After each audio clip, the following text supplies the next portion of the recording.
Perfection IAS में आपका स्वागत है। हम लोग आज टॉपिक देखेंगे हड़प्पा सभ्यता। सबसे पहले हड़प्पा सभ्यता में कौन कौन सा टॉपिक पढ़ेंगे उसको देख लेते हैं। तो देखिए, एक बार देख रहे हैं हम लोग परिचय, फिर विस्तार, फिर समकालीन सभ्यताएं, फिर काल निर्धारण, फिर उद्भव का सिद्धांत, महत्वपूर्ण नगर, नगर योजना, राजनीतिक जीवन, सामाजिक जीवन, आर्थिक जीवन, धार्मिक जीवन, कला और शिल्प तथा हड़प्पा सभ्यता का पतन। एक्चुअली हम लोग क्या करेंगे ना, फैक्ट और कंसेप्ट दोनों बेसिस पे इसको देखेंगे। स्टार्ट करते हैं। तो सबसे पहला जो टॉपिक है परिचय, वहीं से स्टार्ट करते हैं। परिचय देखिए, परिचय में जब हम बात करते हैं तो परिचय का मतलब हुआ हड़प्पा सभ्यता को किस किस नाम से जाना जाता है, और हर नाम का एक पृष्ठभूमि है, तो उस नाम का हम लोग मतलब समझने का प्रयास करते हैं। तो प्रथम नाम जो है वो है हड़प्पा सभ्यता। प्रथम नाम जो है वो है हड़प्पा सभ्यता। तो हड़प्पा सभ्यता का मतलब क्या हुआ, इसका नाम पहला हड़प्पा सभ्यता क्यों पड़ा, इस पर ध्यान देते हैं। देखिए, हड़प्पा सभ्यता का प्रसारण पहला बार 1856 में ही स्टार्ट हो चुका था, लेकिन पूरा का पूरा उत्खनन हुआ 1924 में। जब 1924 में उत्खनन हुआ तब सब कुछ प्रकाश में आ चुका था और इसकी लिपि भी प्रकाश में आ चुकी थी। तो अब प्रश्न उठता है कि इनका नाम क्या दें, क्योंकि लिपि नहीं पढ़ी जा चुकी थी। तो इसलिए उत्खनन विभाग में यह नियम होता है कि जिस स्थल पर खुदाई होता है उसी स्थल पर नाम रख दिया जाता है। इसलिए इसका प्रथम नाम रख दिया गया हड़प्पा सभ्यता। तो एकदम क्लियर होना चाहिए, ये नाम इनका अपना दिया हुआ नहीं है। इस नाम को हम लोगों ने थोपा है, इतिहासकारों ने इस पर थोपा है। इस स्वयं को क्या कहते थे हमें अभी तक नहीं पता है, जब तक इनकी लिपि हम लोग ना पढ़ सके। फिर समस्या क्या हुई, जैसे जैसे सभ्यता का खोज आगे बढ़ा, हड़प्पा के अलावा कई और नगर प्रकाश में आए, और जब कई नगर प्रकाश में आए तो समस्या हुई कि अब हड़प्पा सभ्यता एक जगह नाम देने से दिक्कत हो जाएगा। इसीलिए इतिहासकारों के बीच एक राय बनी कि अधिकांश स्थल सिंधु और उसकी सहायक नदियों के बीच पाई गई है, इसलिए इसका दूसरा नाम पर दिया गया सिंधु घाटी सभ्यता। सिंधु घाटी सभ्यता। अब उत्खनन के बाद जितनी भी वस्तुएं मिली हैं, अधिकांश वस्तुएं कांसा की मिली है, इसलिए इसका एक और नाम दे दिया गया कांस्ययुगीन सभ्यता। एक और नाम दे दिया गया कांस्ययुगीन सभ्यता। और भारतीय इतिहास में प्रथम बार नगर का साक्ष्य देखते हैं, इसीलिए इसका एक नाम दे दिया गया प्रथम नगरीय सभ्यता। ठीक है, चारों नाम क्लियर है। अब आगे बढ़ते हैं हम लोग, आगे देखते हैं इसका विस्तार कहां तक था। तो विस्तार का जब बात कीजिएगा तो मूल रूप से तीन देश में, आज के तीन देश में है, भारत, पाकिस्तान और अफगानिस्तान। तो विस्तार को एक बार देख लेते हैं। देखिए, ये मैप है, मैप बहुत क्लियर नहीं है, फिर भी कोशिश किया गया है कि भारत को दिखाते चले। तो देखिए, पहला भारत में हम लोग देखते हैं, तो भारत में क्या है, तो महाराष्ट्र, फिर क्या है गुजरात, फिर क्या है राजस्थान, फिर क्या है हरियाणा, फिर क्या है पंजाब, फिर क्या है जम्मू कश्मीर, फिर उत्तर प्रदेश। ये मूल रूप से भारत में है। पाकिस्तान में जब देखिएगा तो है पंजाब, सिंध और बलूचिस्तान, और अफगानिस्तान का एक ऊपर में अफगानिस्तान में भी है। तो इसका हम लोग विस्तार देख लिए। अब नेक्स्ट देखते हैं हम लोग क्या, इसका काल निर्धारण। जो सबसे पहले विषय आया, इसका टाइम पीरियड क्या था। और देखिएगा बुक में एक टाइम पीरियड नहीं दिया गया है, तो बच्चे लोग कंफ्यूज करते हैं कि अलग टाइम पीरियड क्यों है। तो दो चीज, इसका दो कारण है। देखो, इसका खुदाई क्या बोले हम 1924 तक हो गया था, लेकिन कार्बन डेटिंग जब बात कीजिएगा तो कार्बन डेटिंग का खोज हुआ है 1950-51 के बाद। ये टेक्नोलॉजी बाद में आया। तो फर्स्ट टाइम जब नाम दिया गया, फर्स्ट टाइम जब बताया गया कि इसका टाइम क्या रखा जाए, तो पहला टाइम अनुमान से दिया गया, और उसकी जो समकालीन सभ्यता थी उसी के आधार पर अनुमान लगाया गया। इसलिए अनुमान में अंतर है। इसीलिए देखिएगा पहला जो डेट आया है वो अनुमान पर, इसलिए सब सप्ताह में अंतर है। लेकिन प्रश्न उठता है, जब कार्बन डेटिंग आ गया है तब तो एग्जैक्ट नंबर होना चाहिए, तब तो एग्जैक्ट क्लियरिटी आनी चाहिए डेट को लेके। लेकिन डेट को क्लियरिटी क्यों नहीं, तो इसको समझना पड़ेगा, उत्खनन को थोड़ा एक बार देखना पड़ेगा। देखिए, उत्खनन में क्या होता है, उत्खनन में होता क्या है, जब हम ऊपर से नीचे जाते हैं, ऊपर से नीचे जाते हैं, तो मान लीजिए लेयर 1 आया, फिर लेयर 2 आया, फिर लेयर 3 आया, और लेयर 3 पर मान लीजिए ए मिला, लेयर 2 पर बी मिला, और लेयर 1 पर सी मिला। तो हम जैसे जैसे नीचे जाते हैं, उसका मतलब वो सभ्यता उतनी पुरानी है। तो उत्खनन के आधार पर हम सिर्फ ये राय रख सकते हैं, ये ए जो है बी और सी से पुरानी है। कितनी पुरानी, इस पर अभी राय रखना मुश्किल है। तो क्या हुआ, जब उत्खनन हुआ तो कौन सा हड़प्पा का चरण मैच्योर हड़प्पा है, परिपक्व हड़प्पा है, उसी को लेकर, लेयर को लेकर विद्वान में मतभेद है। कुछ लेयर 1 को मैच्योर हड़प्पा मान रहे हैं, कुछ लेयर 2 को मैच्योर हड़प्पा मान रहे हैं, कुछ लेयर 3 को मैच्योर हड़प्पा मान रहे हैं। इसी कारण से कार्बन डेटिंग आ जाने के बाद भी सब इतिहासकार अलग अलग डेट दे रहे हैं।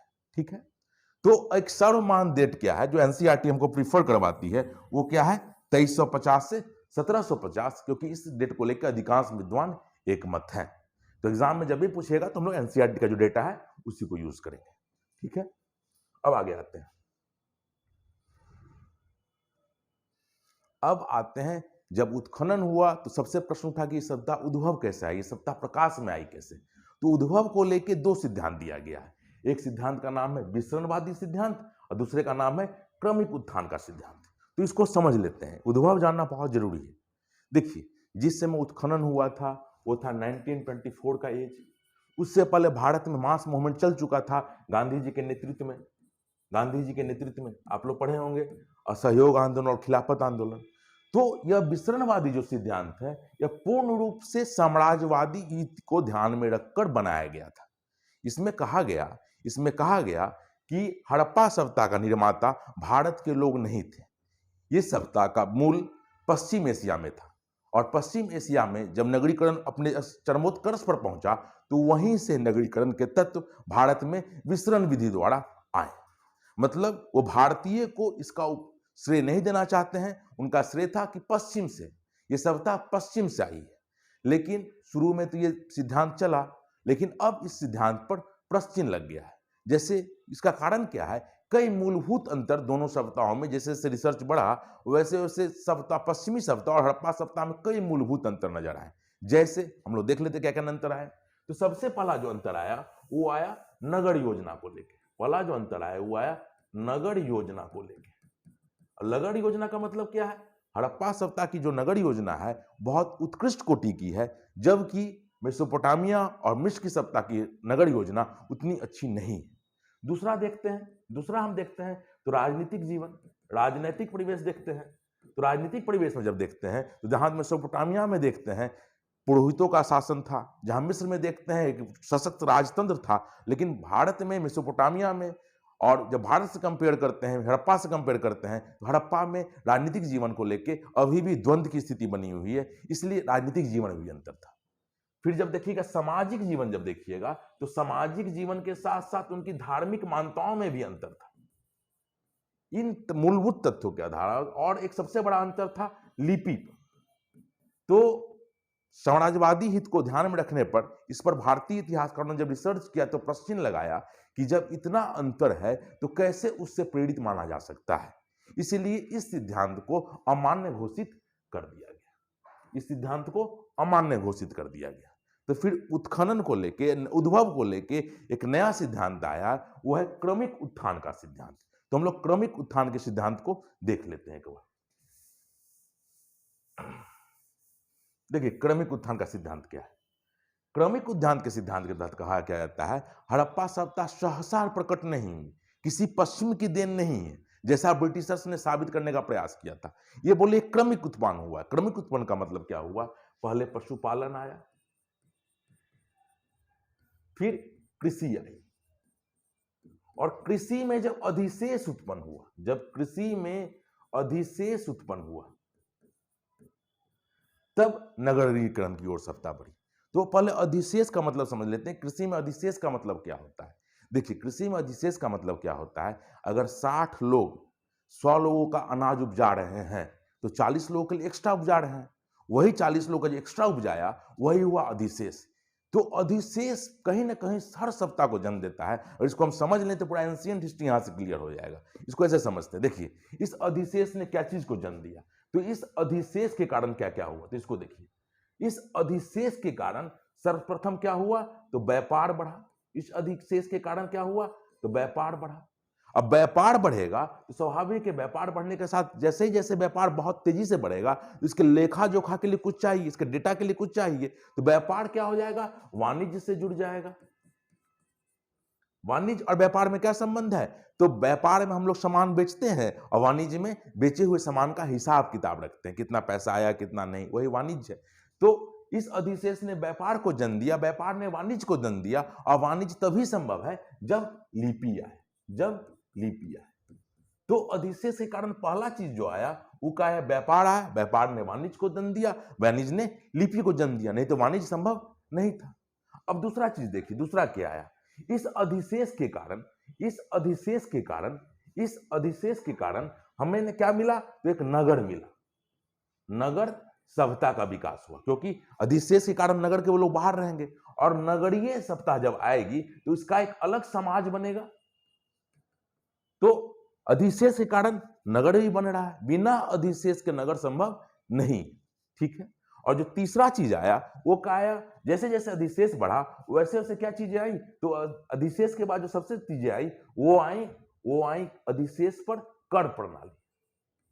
अब अधिशेष आ जाएगा तब इस पर कर लगाया जा सकता है, और कर लगाने के बाद क्या होगा, आप इस पर कर लगा दीजिएगा तो एक शासक इस पर समृद्ध हो सकता है, एक शासक कर लगा सकता है, और कर लगाने के बाद एक बड़े राज्य का उद्भव हो सकता है। तो हम ये देख रहे हैं पूरे इतिहास में इस अधिशेष के कारण ही व्यापार आया, दूसरा चीज क्या आया, नगर आया, और तीसरा चीज क्या आया, कर प्रणाली आई, और पूरा का पूरा सभ्यता इसी पर टिका रहता है। अगर इसको थोड़ा सा आगे इलुब्रेट करें, इसको ऐसे समझ सकते हैं थोड़ी देर के लिए, जब हम बात करते हैं वैदिक पीरियड, जब हम बात करते हैं वैदिक सभ्यता का, वैदिक सभ्यता का, तो वैदिक सभ्यता में जब देखिएगा ऋग्वैदिक काल, तो यहां पर क्या है, अधिशेष नहीं है, अधिशेष नहीं है, इसलिए जब अधिशेष नहीं है तो नगर भी नहीं है, नगर भी नहीं है, शासक भी बहुत मजबूत नहीं है, और कर प्रणाली भी बहुत डेवलप नहीं है। वही जब उत्तर वैदिक में आते हैं हम लोग, जब उत्तर वैदिक में आते हैं तो उत्तर वैदिक में देखते हैं थोड़ा सा अधिशेष आता है, और जैसे ही थोड़ा सा अधिशेष आता है देखिएगा इस अधिशेष पर दावा करने के लिए शासक वर्ग भी स्ट्रांग हो जाता है, और यहीं पर देखेंगे वर्णा सिस्टम आ जाता है, ठीक है। और जब वही देखेंगे जब महाजनपद पीरियड में यह अधिशेष और बढ़ जाता है, तब एक महाजनपद का पीरियड होता है, और शासक भी बड़े आ जाते हैं, व्यापार भी बहुत दूर तक होता है, और नगरीय सभ्यता ही बहुत आगे तक आती है, क्योंकि हम लोग महाजनपद पीरियड वही पढ़ते हैं। तो याद रखिएगा, हड़प्पा सभ्यता का जब बात करते उत्थान का, तो बात करते क्रमिक उत्थान का सिद्धांत दिया गया है। इसमें पहले कृषि, कृषि के बाद अधिशेष, और अधिशेष ने इस नगरीय सभ्यता को जन्म दिया। चलिए अब आगे आते हैं हम लोग, आगे आते हैं तो यहीं से बच्चे लोगों को इतिहास पढ़ने में दिक्कत होने लगती है, क्योंकि बोलते हैं सर फैक्ट बहुत ज्यादा आता है। तो इस फैक्ट पर थोड़ा काम कर लेते हैं हम लोग, एक बार देख लेते हैं, जैसे फैक्ट पढ़ता रहे हैं उसको एक बार देख लीजिए, 2 मिनट में सारा याद हो जाएगा। बच्चे को यहीं से हिस्ट्री जटिल लगने लगता है। तो सबसे महत्वपूर्ण नगर में सबसे पहले हम लोग हड़प्पा को देख रहे हैं। तो हड़प्पा पर क्या क्या मिला है पहले ये देख लेते हैं। कहीं कहीं लिखता है पीतल का इक्का, कहीं कहीं कांसे का इक्का। तो कांसा का मतलब समझ रहे हैं, तांबा में टिन मिलाने पर कांसा बनता है। अब इक्का का मतलब क्या होता है, तो बैलगाड़ी समझिए इसको, ठीक है। दूसरा क्या है, शंख का बना बैल, जो शंख देखते हैं उसका बना हुआ बैल है। तीसरा क्या है, बर्तन में बने मछुआरे का चित्र। तो बर्तन का मतलब यहाँ मृद भांड, मिट्टी के बर्तन, मिट्टी के बर्तन पर एक चित्र उकेरा गया है, जो देखने से लगता है क्या है, तो मछुआरे का है। फिर क्या है, गेहूं एवं जौ के दाने, विशाल अन्नागार। फिर क्या है, 2 कमरे का बैरक। तो बैरक को समझ लेते हैं, बैरक क्या होता है। एक्चुअली रक्षा के लिए देखिएगा, कहीं भी ऑफिसर रैंक में भी लोग रहते हैं तो देखते हैं गार्ड खड़ा रहता है 24 आवर, और उसका बगल में ही रहने का व्यवस्था रहता है, उसी को बैरक बोलते हैं। कहीं कहीं ग्रेनरी को सुरक्षा के लिए बैरक बनाया जाता है, जहां सैनिक रहते हैं, तो उसको उस सेंस में बैरक है। फिर क्या है, ईंटों का वृत्ताकार चबूतरा। चबूतरा का अर्थ क्या होता है, भूमि से थोड़ा ऊंचा स्थल, भूमि से थोड़ा ऊंचा स्थल बना देते हैं, उसी को बोलते हैं चबूतरा।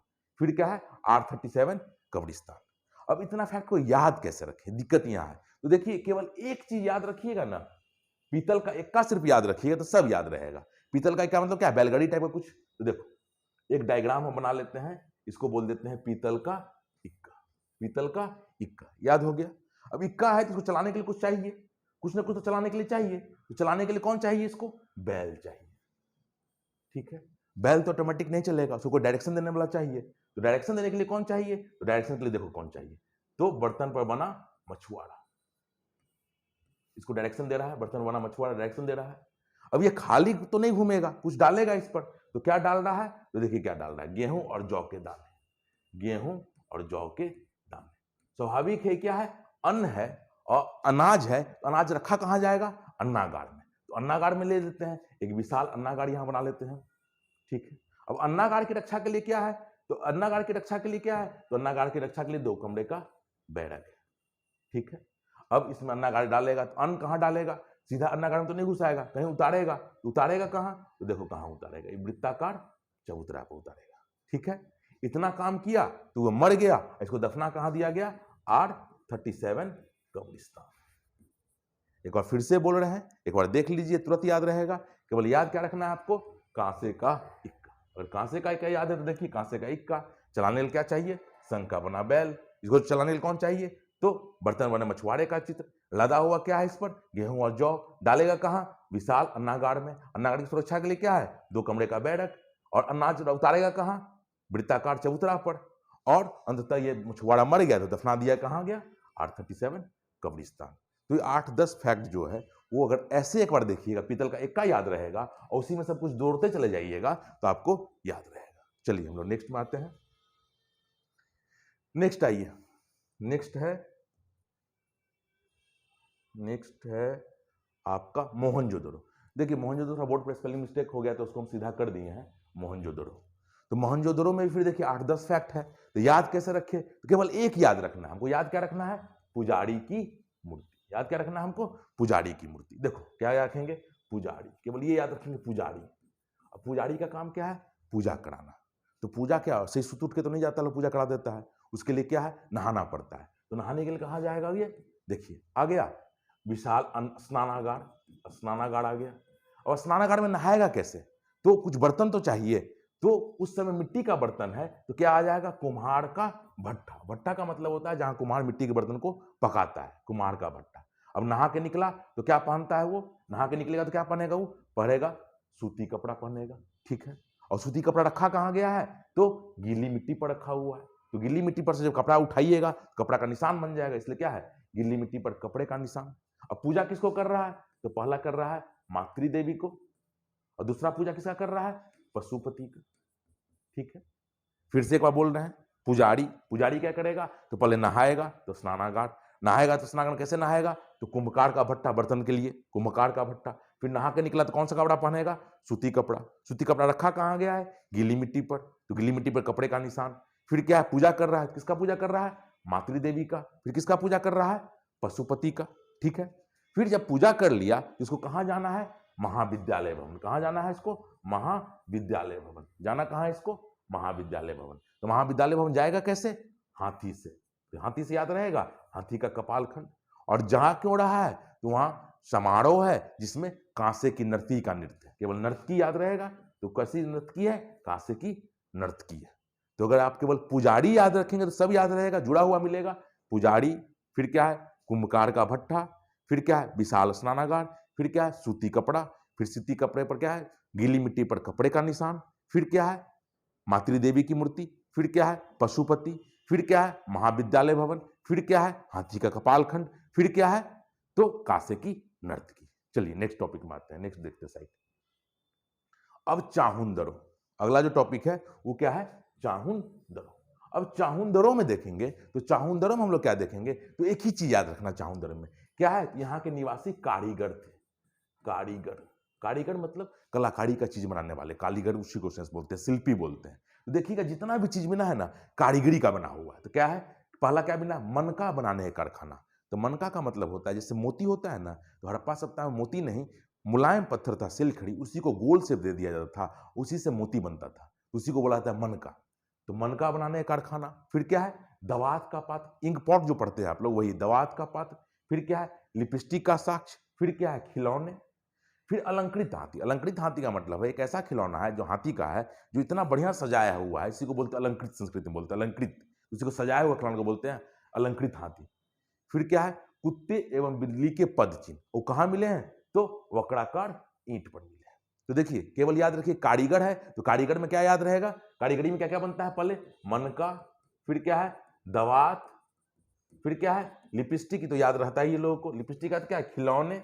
खिलौने में भी स्पेशल खिलौना कौन हो जाएगा? तो अलंकृत हाथी, हाथी है खिलौना। फिर क्या है? कुत्ते एवं बिल्ली के पद चिन्ह, और कहां पाया गया पद चिन्ह? तो वक्राकार ईंट पर पाया गया।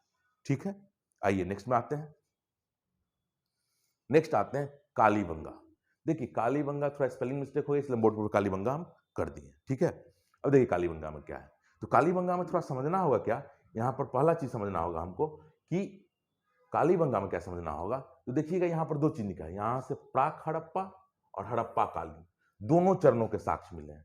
प्राक हड़प्पा और हड़प्पा कालीन दोनों चरणों के साक्ष्य मिले हैं। तो सबसे पहले हमको प्राक हड़प्पा समझना होगा। प्राक हड़प्पा क्या है? प्राक हड़प्पा क्या है? तो देखिए प्राक हड़प्पा क्या है। जब प्राक हड़प्पा बोलते हैं तो प्राक हड़प्पा का मतलब हुआ वह चरण जब हड़प्पा नगरीकरण की ओर नहीं बढ़ा था, गांव से कस्बा की ओर तो बढ़ गया था लेकिन नगरीकरण की ओर नहीं बढ़ा था, उसको बोलते प्राक हड़प्पा। और जब बोलते हड़प्पा तो हड़प्पा मतलब हुआ नगरीकरण हो गया। तो ये दो चीज दिखा रहा है। ये चीज दिखा रहा है कि ये जो शहर है, इससे पहले जो हड़प्पा पढ़े थे, मोहनजोदड़ो पढ़े थे, इसका मतलब हुआ पहले जमीन ले लिया गया है तब नगरीकरण किया गया है। जबकि कालीबंगा में याद रखना है ऑलरेडी ये कस्बा था और धीरे धीरे नगर की ओर बढ़ गया है। इसीलिए यहां पर क्या दिखेंगे, कस्बा का भी लक्षण दिखेगा और नगर का भी लक्षण दिखेगा। जैसे देख लेते हैं, जैसे जल निकास प्रणाली अच्छी नहीं। सारे हड़प्पा सभ्यता की सबसे बड़ी विशेषता क्या है? इसकी जल निकास प्रणाली। जबकि कालीबंगा की जल निकास प्रणाली अच्छी नहीं है, ये दिखा रहा है ये कस्बा का लक्षण होगा। फिर बोलते हैं अधिकांश निर्माण कच्ची ईंटों से हुआ है। तो अधिकांश निर्माण कच्ची ईंटों का मतलब क्या है? दो तरह की ईंटें चाहिए जाती थी उस समय, एक धूप में पकाई हुई ईंटें और दूसरी होती थी जो आग में पकाई हुई ईंटें। तो अधिकांश निर्माण कालीबंगा क्या चीज हुआ? कच्ची ईंटों का हुआ है। ये भी एक कस्बा का लक्षण दिखा रहा है। फिर क्या है? जुते हुए खेत का साक्ष्य, तो ये भी कस्बा का लक्षण दिखा रहा है। अब फिर जब आते हैं तो अलंकृत ईंटें। अलंकृत ईंट का मतलब टाइल्स के सेंस में लिया जाता है, काफी चिकनी है इसलिए बोला जाता है अलंकृत ईंटें या टाइल्स। तो आ गए अलंकृत ईंटें, तो ये नगरीकरण का साक्ष्य दिखा रहा है। अब देखिए हवन कुंड या अग्निकुंड। हवन कुंड या अग्निकुंड का मतलब क्या हुआ कि कुंड तो मिला है, उसमें चूल्हा के लिए है या हवन के लिए कंफ्यूजन है इतिहासकार को, इसलिए उन्होंने क्या लिख दिया? हवन कुंड या अग्निकुंड। और अगला टर्म क्या है? पूर्ण समाधि, आंशिक समाधि और दाह संस्कार। तो इस तीनों को टर्मोलॉजी को समझ लेते हैं। पूर्ण समाधि का मतलब हुआ पूरा का पूरा शरीर को जब दफना देते हैं तो बोलते हैं पूर्ण समाधि। आंशिक समाधि का मतलब क्या होता है? कभी कभी क्या होता है ना, आपके मांस को चील को वो खाने के लिए दे दिया जाता है, उसका जो हड्डी बचती है उसको दफनाया जाता है। पारसी लोग में यही संस्कार है। तो पूर्ण समाधि हो गया जब पूरा का पूरा शरीर जबा दिए। आंशिक समाधि का मतलब जो आपके मांस को खा लिया चील का हुआ तब जो हड्डी दफना है उसको बोलते हैं आंशिक समाधि। और दाह संस्कार का मतलब समझ ही रहे हैं, जलाया जाता है। ठीक है, एक बार फिर से हम बोल रहे हैं हड़प्पा का विशेषता क्या है कालीबंगा का? तो प्राक हड़प्पा और हड़प्पा कालीन दोनों चरणों का साक्ष्य मिला है। तो प्राक हड़प्पा का क्या मतलब हुआ? वो चरण जब हड़प्पा सभ्यता नगरीकरण की ओर नहीं बढ़ के कस्बा की ओर था, तो वो चरण हो गया। और दूसरा क्या बोले? जब नगरीकरण की ओर हो गया। तो इसका लक्षण क्या क्या दिख रहा है कस्बा का? तो जल निकास प्रणाली अच्छी नहीं है, अधिकांश निर्माण ईंटों का हुआ है और जुते हुए खेत का साक्ष्य। और अलंकृत ईंटें, हवन कुंड या अग्निकुंड, पूर्ण समाधि, आंशिक समाधि, दाह संस्कार एक नगरीकरण के साक्ष्य को दिखा रहा है। ठीक है, अब नेक्स्ट देखते हैं। ठीक है, हम लोग नेक्स्ट वीडियो में क्या करेंगे? आज तो केवल फैक्ट बेसिस पर देखे हैं, नेक्स्ट वीडियो हम लोग क्या करेंगे? कंसेप्ट को देखेंगे। ठीक है, फिर धन्यवाद।